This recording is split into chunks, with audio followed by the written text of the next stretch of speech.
Jacqueline Kennedy, la femme du président John Fitzgerald Kennedy, 1961-1963, a mené la plus importante des redécorations de l'intérieur de la Maison-Blanche.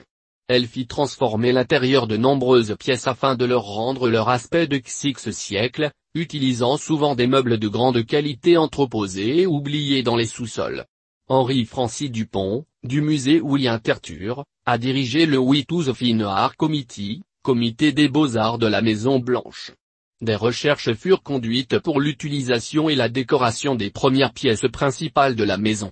Chaque pièce fut décorée dans un style correspondant à différentes périodes des débuts de la République, le style fédéral pour la Green Room, le style Empire français pour la Blue Room, le style Empire américain pour la Red Room, le style Louis XV pour la Yellow Oval Room et le style victorien pour la Treaty Room.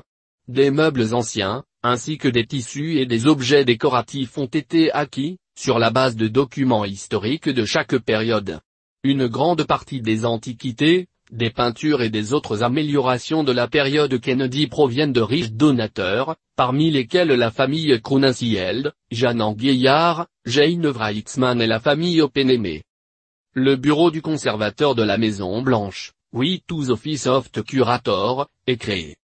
La restauration Kennedy a eu comme conséquence de donner renaissance à une Maison-Blanche majestueuse qui rappelait l'intérêt des présidents Madison et Monroe pour la France. La quasi-totalité de l'inspiration française provient du décorateur d'intérieur, Stéphane Boudin de la Maison Janssen à Paris. Ce cabinet d'architecture d'intérieur a également conçu les intérieurs pour Elsie de Wolf, Lady Olive Bailly, les familles royales de Belgique et d'Iran, la Reichsbank allemande pendant la période du national-socialisme et le château de Leyde dans le Q. Le premier guide de la Maison-Blanche a été réalisé sous la direction du conservateur Lorraine Waxman Pierce, sous la supervision de Jacqueline Kennedy. La vente de ces guides aide à financer les restaurations.